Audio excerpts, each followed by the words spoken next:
Everybody need to fight this battle. Everybody. Why me dem man win that we are going to win them. Why me dey ya la wa? Oh yeah, do yeah. Avec kidnapper na, avec courtesy na. Oh bossy yare. All these fake native doctors. Yeah, one more way, Baba. Yeah. Mosi. Yeah, tip. Yeah, one pia. We pia. I want to belong. Oh, I belong. Yeah, man. Yeah, Mosi. I got to see. I will put on yawa. Fake native doctor in the state. Fake native doctor in the state. Who will allow on TikTok? Who will allow on Facebook?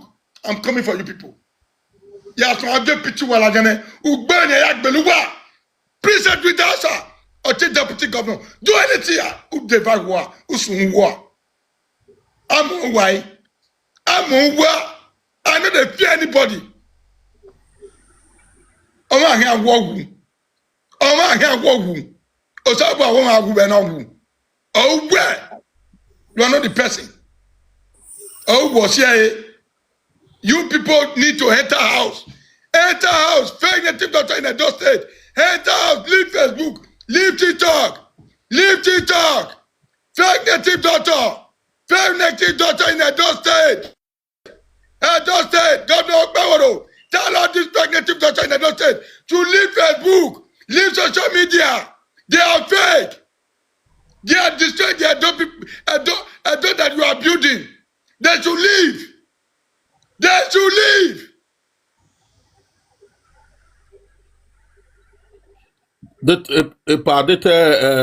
Since we seek a government kakabo, be in Anambra State ya ko working ana. Is it a government? Where is the one here? Anambra State government. A governor of Anambra State now go arrest ya here. Fake pastors, all of them. You too much in Edo State. They should enter house or no wa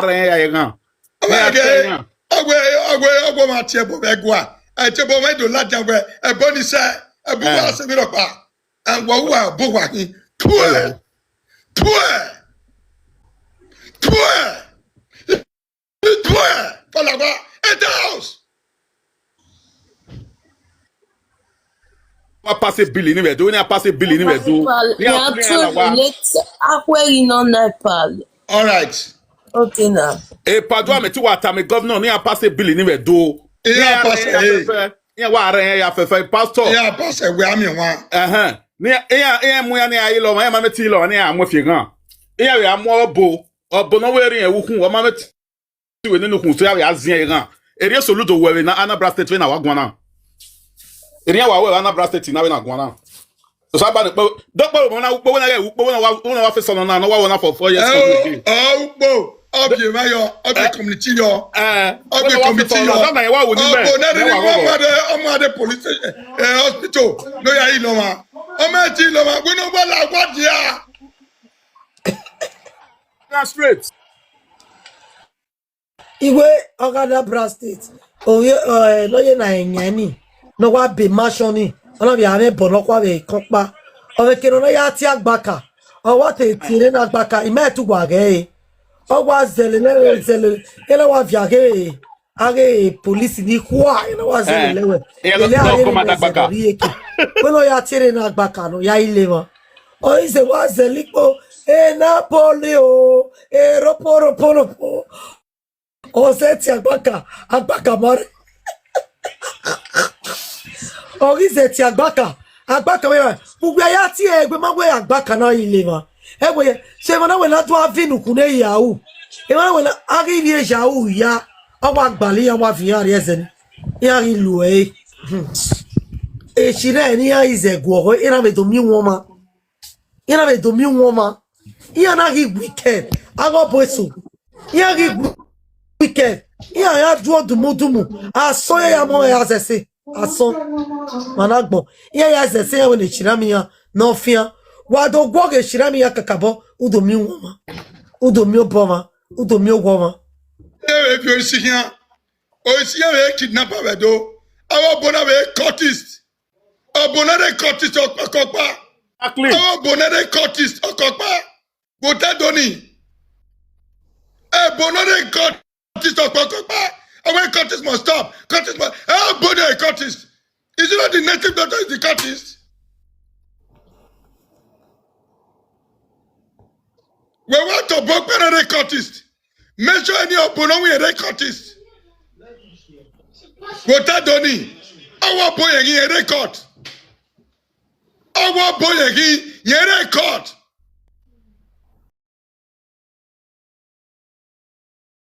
In a state that doesn't belong to court. They are in cultists.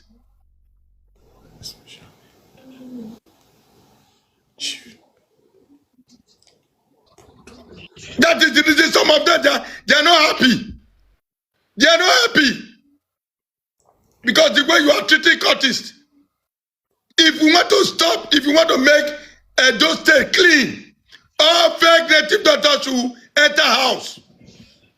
All fake native daughters in a state enter house. I stand for it. Make me as the chairman of the board. Make me as I don't need any money. You will see Edo will be the best state in that Nigeria, the best.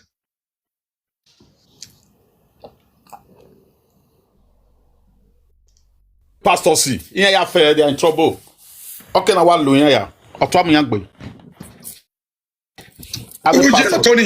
Uji Atoni said all the chiefs in Oba Palace are cultists, especially Chief Obodo. Bembo.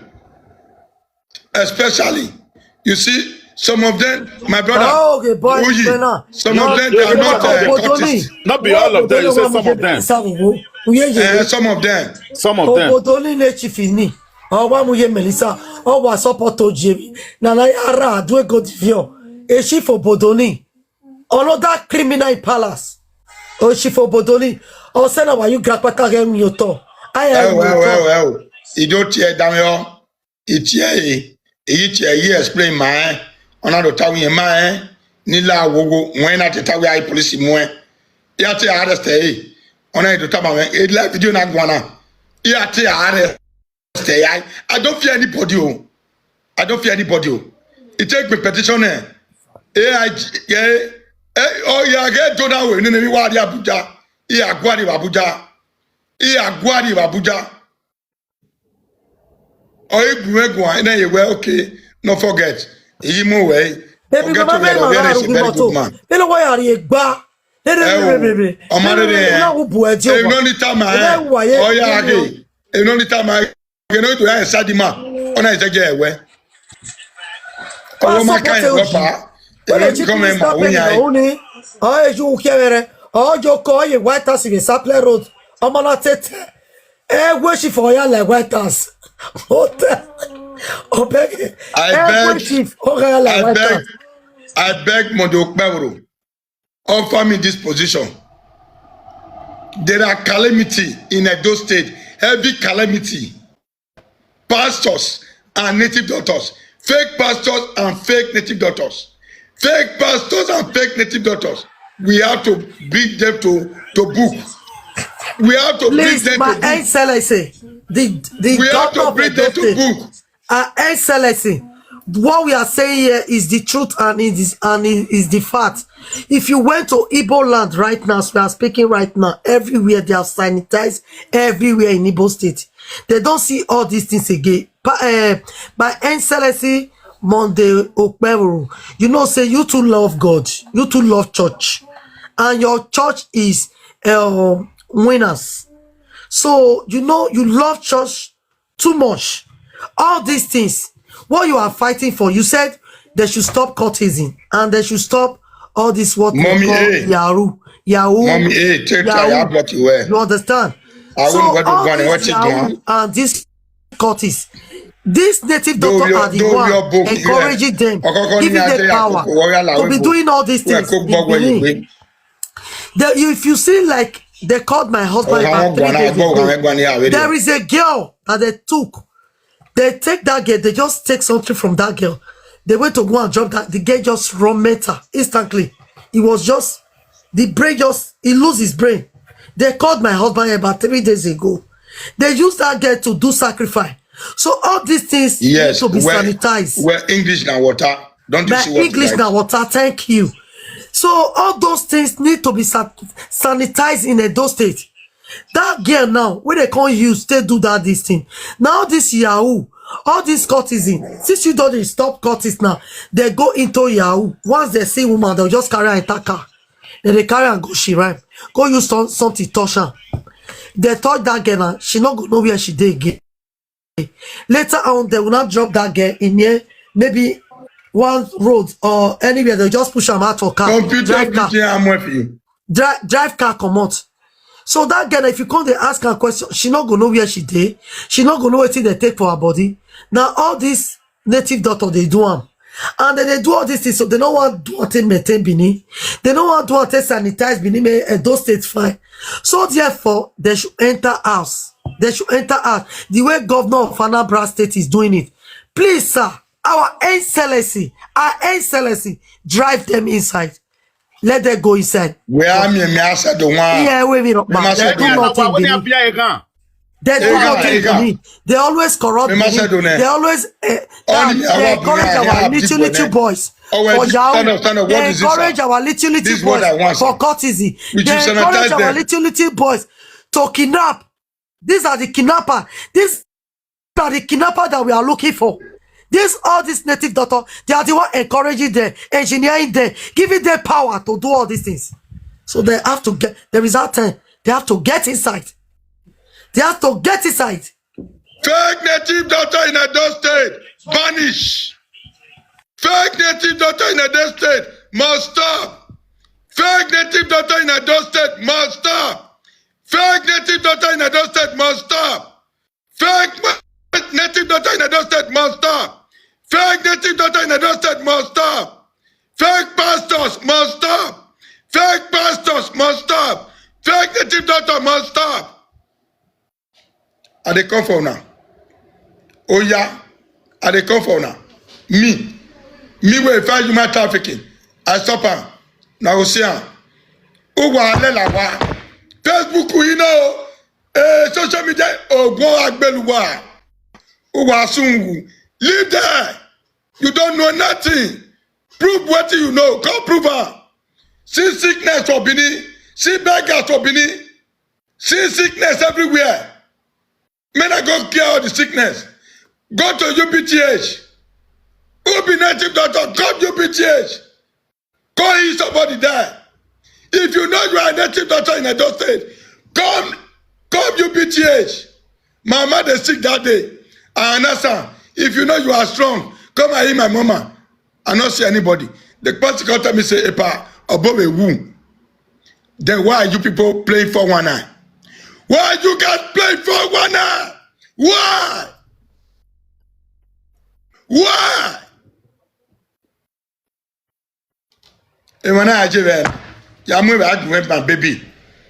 I'm going to go with you. Akwe continue. He akwe continue. Unia continue. He can say 6 months more. Wagay. Okwa de wagbewa. Okwa de wa ala me. Anymore a present. Yeah, you go bono gbese. Oti your body area. Abracano. Ebudu now. Sorry area. Go. If you know you are fake, you can't do me anything. But if you know you are a real native doctor, God will bless you. Real native doctor, God will bless you. But if you are fake, enter, leave Facebook, leave social media, leave your shrine, go and look for work to do. And get my whatever we're gonna do. Get my security guard. I give me no security. But what bo? One so driver whatever we're gonna do. Bolo wanyawa. Fake native doctors in Edo State. Fake native doctor in Edo State. Fake native doctor in Edo State. Little children were supposed to the leg Arabita, the leg mechanic. All of them don't go enter native doctor finish or none of the 6 months get mad before. All of them don't enter native doctor finish for TikTok, for Facebook. Yeah, those super boy, if you are carrying a meal, my come away, or what boy, ha. Yeah, one more cocoa. Yeah, one yellow cocoa. Don't eat your cocoa. Don't eat your cocoa. A cocoa, oh boy. I was having a second quick bit.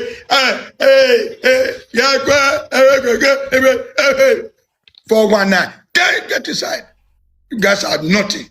Not up for nothing. Not for my friend. That is the reason why people talking to Palace every day because of all this your stupidity. Stupidity. Are never Tasha, Emnia Geleuma, my excellency, This is what they are doing.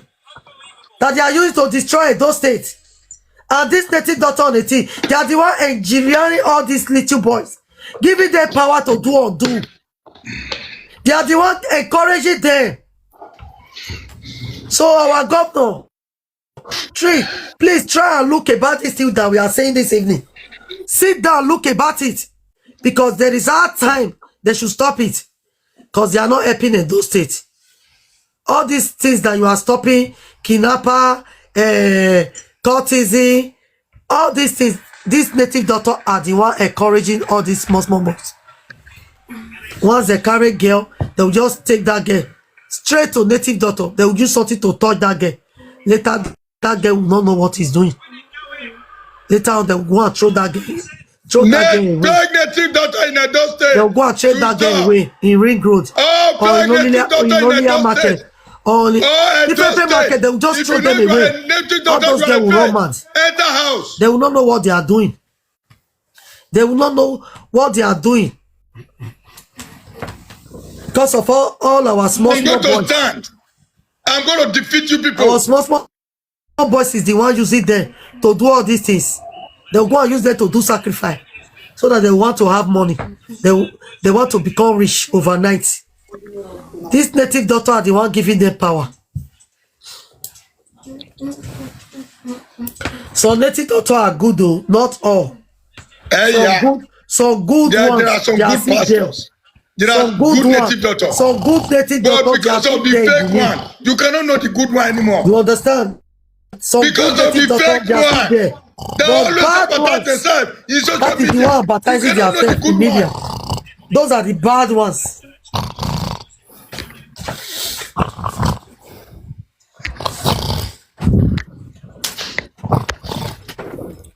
Those are the bad ones.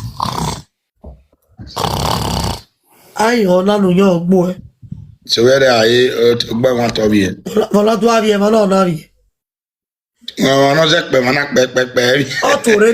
They love you, ba. One way are you, man? Over are you, man? We can't one of you. Emmanuel, can I do you? So where are you? Mistaken, no. Not worry. Praise, thank you very much. Praise, thank you. God bless you. Thank you so much. Thank you, my people. My lovely Faith. There is the best. Thank you. There is we are going to stop thank you so fake much. native doctor and fake pastors. I want all the TikTok bloggers, all the TikTok bloggers, social media. We have to fight this battle together. If you don't want to join me, now you know I will fight it. I can fight it alone. I can fight it alone. I will succeed. I will succeed. Amen. If I start bringing their picture, there is a gbia. Even a police muya by. If you go a police IG, a gbema boy, and I'm going to do it. If he can hit this person, I will submit my life to him. Come and hit this person. And this case man, come and hit this case man. IG, let him hit this case man. They are all for one eye. Arrest these people. If he cannot heal any case man in Edo State, he's a 419. If you go to Edo State, you see people, craze man, craze woman, everywhere. Craze man, craze woman. And we are the native daughters. We are those pastors. that they call themselves they are strong pastors. Where are they?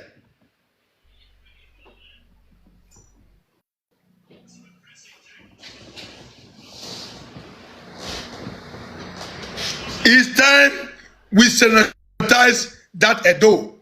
Edo state must be sanitized. Any tip by thing, we will use it to make Edo state great. If we come, all these native dogs come, see I tell you now. Anybody, if we come your shrine, we see picture, you might be picture for your shrine. You might be picture for your shrine. You are going to 21 years in prison. Any native daughter in Edo state, we see human being where they are alive. We see her for your shrine. You are going to 21 years. You are a kill. Ugbomawa. The Okpero should put that law. Any native daughter, we see human being picture for your shrine. She's where What do you use her do? she's where they do the native daughter.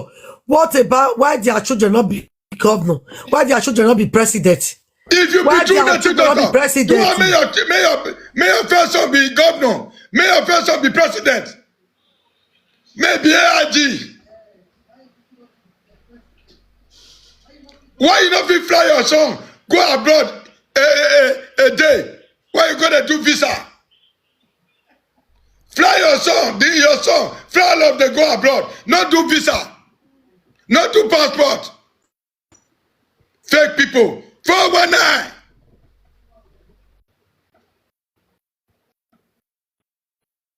And they come for now.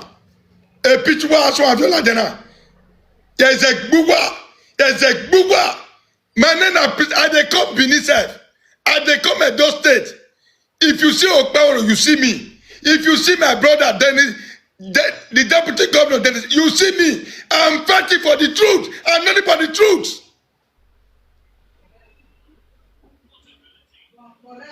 My brother cannot stop me for this. My brother cannot stop me. The governor cannot stop me. But carry on, why to stop where? Carry on. Emma Tota, you are saying the truth. Emma. What's I doing? Ukele, Ukpo, Omeme.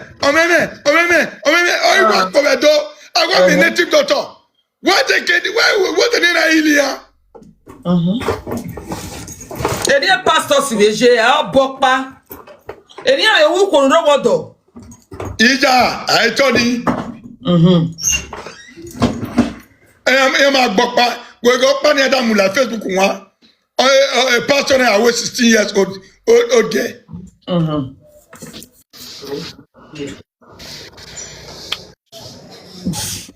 I don't know this. I think it is smelled the foul, so you know, say foul. Well, like Baba Slope would up. Who can like Baba Slope? A kind of power of wow, Izobo. I wear your abo. Poor and wa. Nakem Izobo Yado, when I die a progressive. I love what I can say. Everywhere Jacowesa. Only so boni. Amate worry. Oga where? On your so far no way. On your where on the problem. Here we can robot to buy.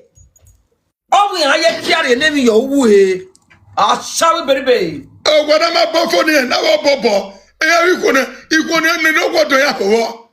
I want to put him. Ye carry yo. Ye yo. I want to women wear. I want their charge. Every time when I wear, the Mutan Wokuta, near Gowe, more than I go in a panel. I'll say, I want Muna, Biawa, I don't when I went DNA, I don't when I went DNA. If you're Bob Busawa, if you're Bo.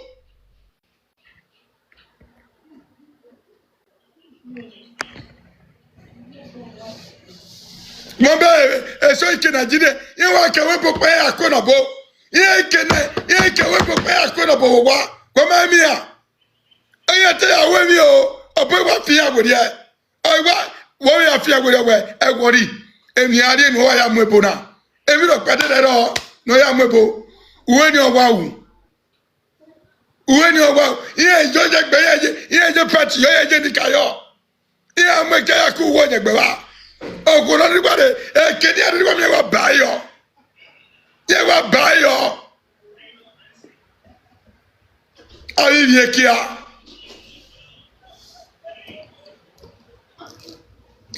All the fake native doctor in social media, Edo State, enter house.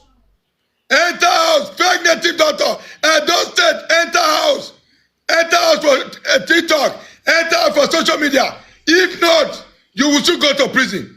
And if your power to give anybody, chairman, to control Edo State, to sanitize Edo State, I will be one of them. I will be one of them. If you are a native doctor, without any picture of human being that is alive in your shrine, you will go to 21 years. 21 years in prison.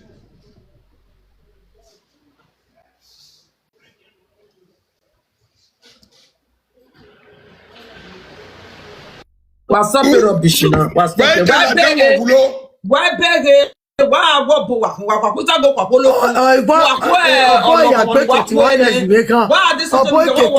21 years. I woke up on a Bob. It was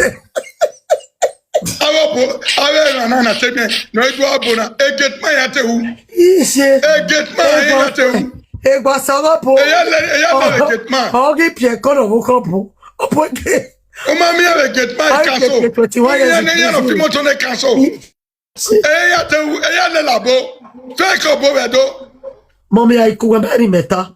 He went a boy 21 years in prison.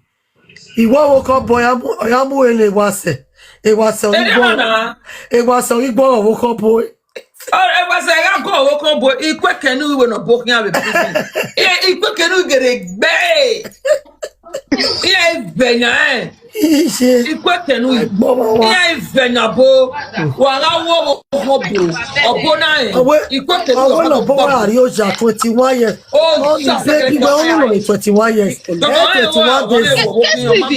21 months. 21 years. How are you? How are you? Good. How are you, brother? Come stai? Sì. Italian? Italy, yes. Ok, italiano. Va bene. Ecco lei. Non c'è. E chiana ave a severio e te cada. We don't know for them. Ave we tia te kada. Avocapo, seria oku, oyela, it was. I was a we tia we kada. We are going we are your wow. Yeah, me bo. I want to buy a boy yaw. I don't know that. Hey. Any attack you. Me ma don't know why you go. I be do attack only Matthew Hotel in Popa. Matthew Hotel in Popa, le Battery Road.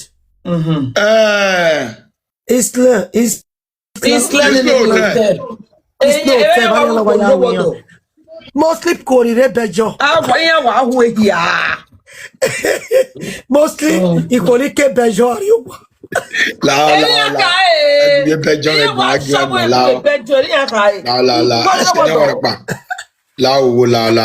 Yes, I love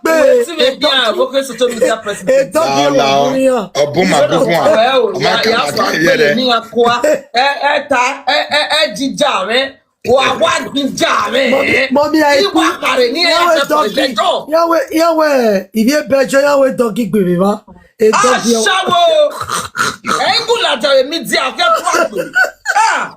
It's no ten, yeah, beast. It's no ten, Moric Pokma, Muga, Yahweh doggy one, no, Begalo, boss of the bedjo, Matano. Yahweh could have bedjo. Kama boka wewe na ejijame la ejijao ejijao na mama nika ono ita iwa vipishin ala So I do ginger many pan.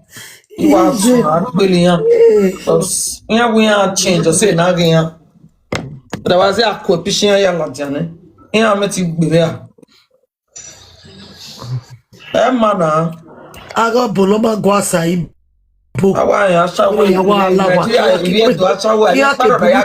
Buluku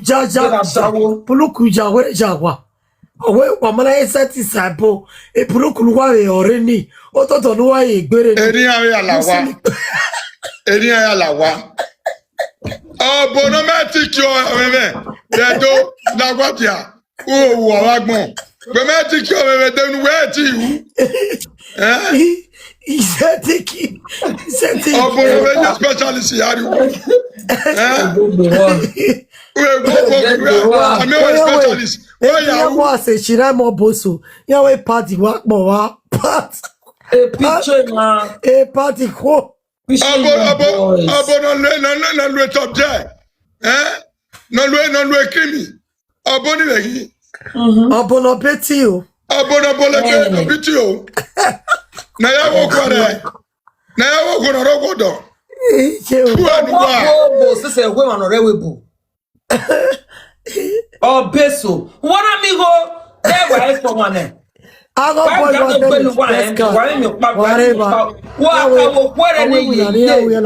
when is scattered. What do sample?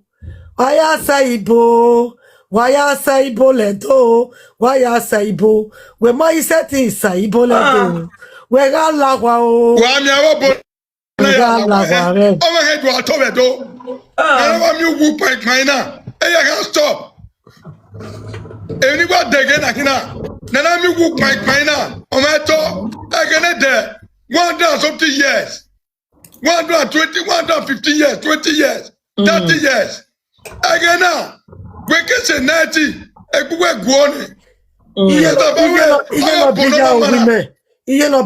Women. She died 135 years. Any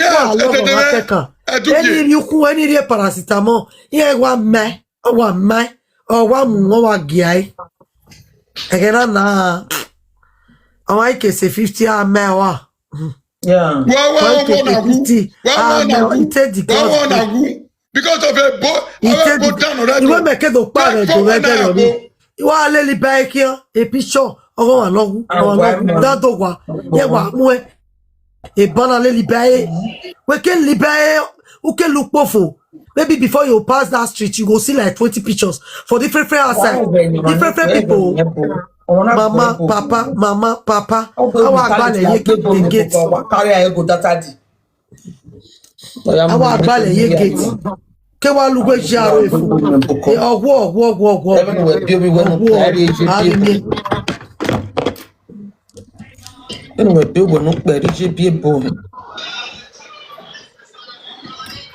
Stop shot. No manoro we lost it. No manoro we lo lawa. If you know you are a good native doctor, go and make example of it. All those madman, go and kill all of them. Before Okpeworo to announce, go and cure anyone you can cure. Cure it. Cure it if you are a native doctor. Go and cure anybody you know that yes, is a Chris man, Chris woman. Just bring it out, cure it, show it to the world. Everybody will believe on you. Show it to the world. Anyway, more Usungu. Why man meme so what ring road wa ring road do ma yan do bien la dia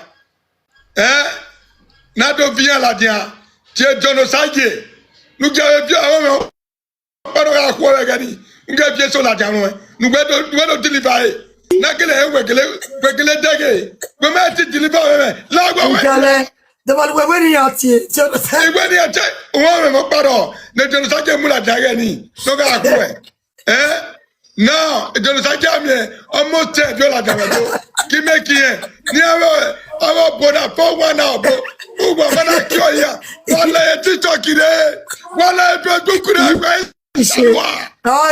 ire genocide che si fa do we lo wa ke o selu clinic o bolowe ko sa Iguakio, or maybe I was up why you say look like. I want more second, how many how many have you seen? I want to say, now let's take Ballo, we are Guinea bed. I want a chain. I want a chain. I want some body. Iva, que pasto que ya, que how many like me? Yeah, I make me and I am here. Egbeni Ajagiani. Agia yek bewena. I am here to wake up. Netame na la yek. Edome. What fear you say look clinic? Yeah, I could say look belly ring road. And the Yeah, what you say look. I want a chain. Now where? A time. I want a chain equal. I will.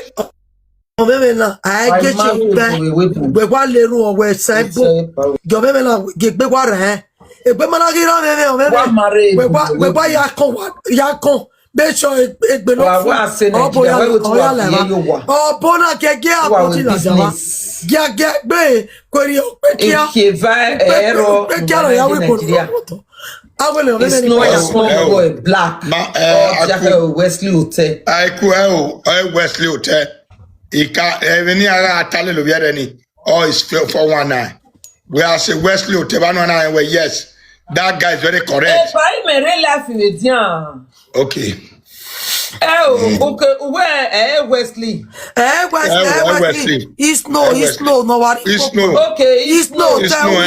Tell Wesley is very correct. It's no Loripokma. It's no Loripokma. It's no tell. Why marry Bonnie? Why they think why are this no hotel? Yeah, it's no hotel or Ripokma. Ivani Guano. Why they parliament? Golomaneku, why keep man? Say boy, Golomaneku. Oh, where the boy corner on the way I will come on if you bomb our way. Oh, you boy.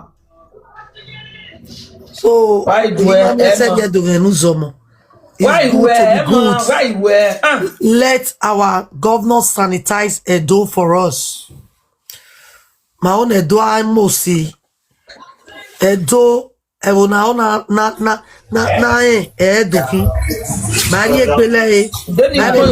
where is no Abi? Is no ten or no Ripokma. Even the snow, we are don't know.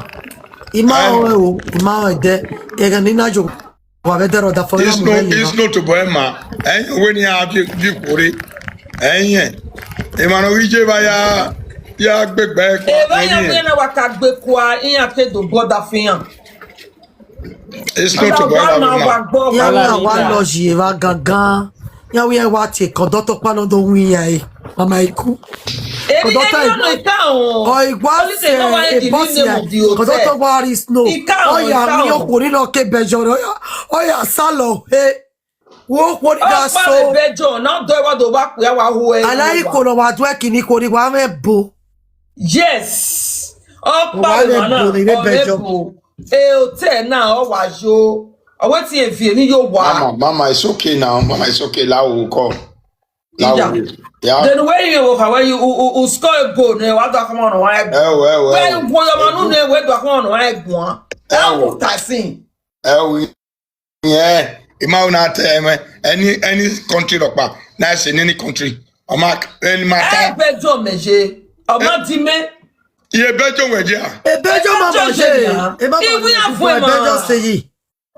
pitching of way for me. This mama iku one of Bejo. Belgium, you want mama iku one of Bejo. Uwe ni tie.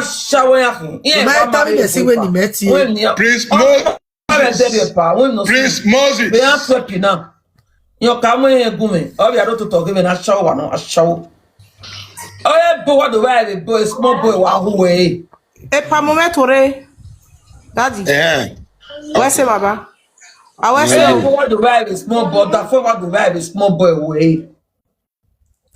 On a tule mori Nigeria o ya di mi bo de ni adi ni ko bo ni ke bo mi life. And all you wear till tomorrow, all you wear. say my boy again cool. A bed John now. I can name 10. Where's AJ? Where's man? Name 10. Only momento na gay. If not have a gift me now. It only kawa avec ban. I will have no way I fell or I gun and wouldn't move to it. Buna guy up there. It may get to top. I wouldn't move to it. If Allah will go into this matter, I mean, a title. You want traffic again? On a liar. Made Murphy. Yeah. Where me was one. A picture boss at Ladia. Oh, boy, I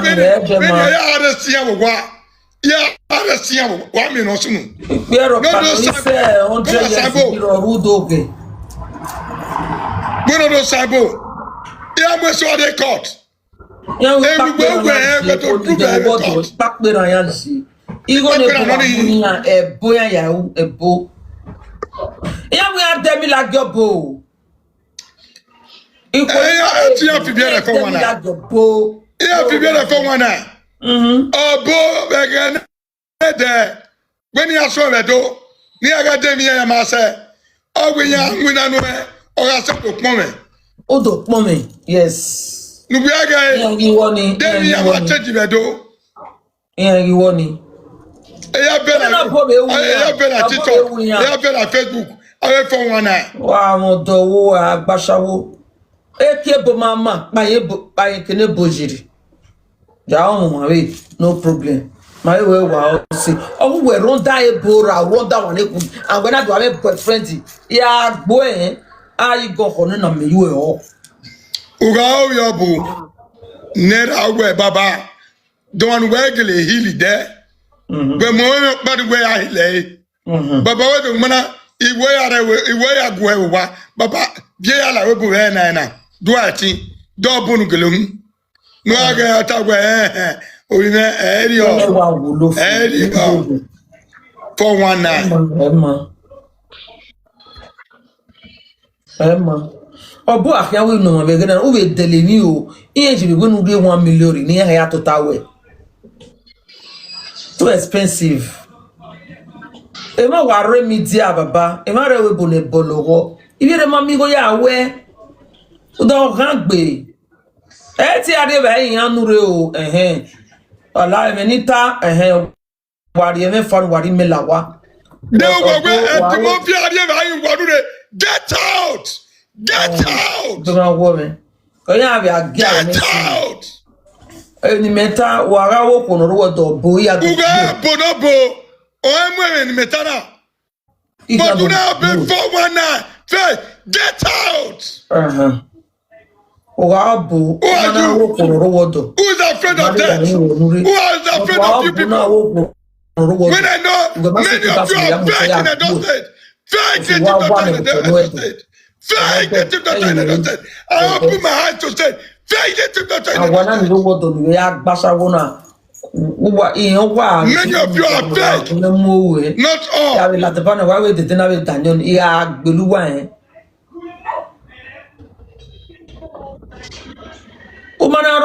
Do what you do.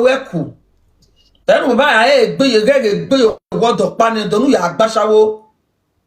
I come he like the platform, I gbe me. Oko no house me ya gbo e o. Ya gbo egbe. E ma wa give ma change. E Western Union pay ban any Nigeria to fo. If you go to native doctor in Edo State, go and see picture of such of people from abroad, from abroad. That's how they get their money. Go to their children. People that live in abroad, they have all their pictures. For what? Why be after na why we to no ma gwani ya woni ata no wuyai we be mokpia enuwo o me obedenu we o wa de wi o ka kere wa de fu iwu e ori eku we nu na rogodo ori eku iwu e na ya me bu na me dakibai. That stop ogberani. You don't do that. Emere Nigeria we ni mele we bu. Sunu. Ya we mani dia. Okunoro wodo. Wa go bi edokin ya washaboku. Nini ya wati opi ya anti opo ya ati agbon ya enough is enough. Uwe atolo ye koka. Like what donire your friend and boyfriend is saying when you are not more. Jewe abedi ya gwe do tama we bu da gbasawo renew my biele jewe another ya gbe jewe no problem wa bega sunu we dero iya we ya gbe me iya na atesi kijafe no bokara me wu jena my bie e ga no bokara me na we jena so avie mi zero wa na me hia wala ya wodoro ya kizenofwa ya kupon ya ke bevarie ya ke tomatoes wa ga hewe we gbo bae le de aluta ije o pa ite obera me ije era me Mrs. Isaka Yerebo, thank you my darling, God bless you. So God bless you. Everybody believe in God. They are all for one eye. Let's fight this battle so that many of them will enter house. Many of them are fake in those states. Forget that the belly and Many of them are fake in those states. We don't do we have to have feel big women. Need you wear no my kind to Talaga. Because you might go on a pound.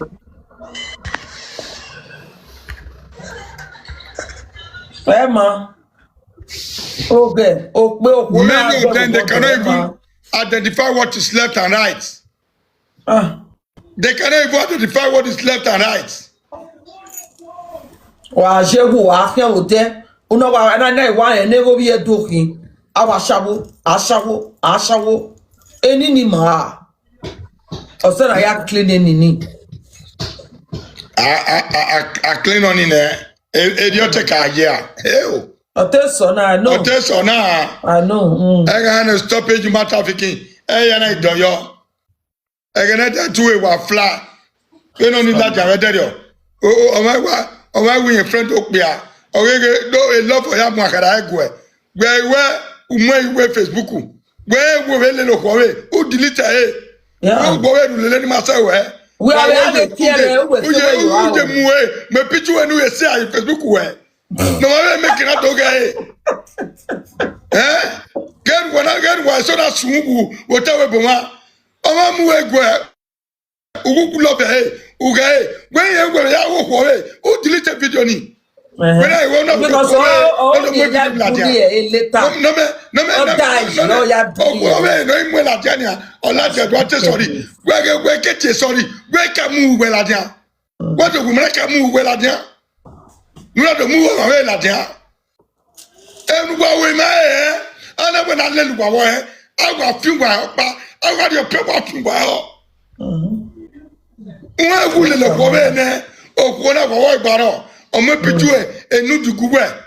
the best thing where case wa ka delete o ni o ko we onu we ori ayo de pitu ye mi o ma je mo la dia because o ga go ko we no ado ko no me bia no plan we be o for that matter to ma bia yo mo pitu na mu la dia why la dia la bi je we I'm sorry gbogbo ni agwari o pe wa fi an we o pa fo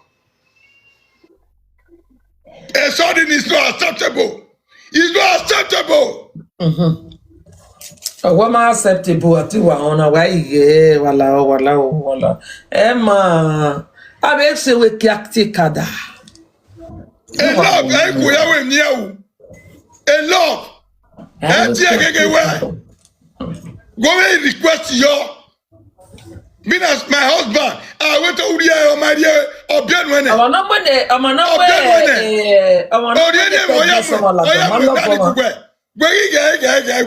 okay, another way, Mamma Pinyadai or Uwe, then we go away. What is the next thing now? You delete that video. Delete it, yes. Uma delete it, or go ahead to me. Women equal, yeah. Got back by Aki, it go away. Yeah. Una gedo mwela dia. Ori mwela dia ne. Wena do ate sorry. Dene sorry here wadi. Madam, the damage is already been done. Mwela dia. Oni e sorry no ro. We are yes, and Goni. Gay. On my pen, where we move well at ya. All right, Valbasa. What go with enemy? Well, accept sorry. Then sorry, Agbe. When the deal be done. A granny no uni. A most of the one way the Mokama. Awe modwa Messi. A modwa Ronaldo Akwe. Ataladian, yes. Yes. Omoni na do hukpo Akwe. Yeah, that is the problem. Where that is the problem. Now who he do Who he do that person can be because of that thing. Oh, mama told about we can't wish you any. But when we like that, I will delay no. But to me,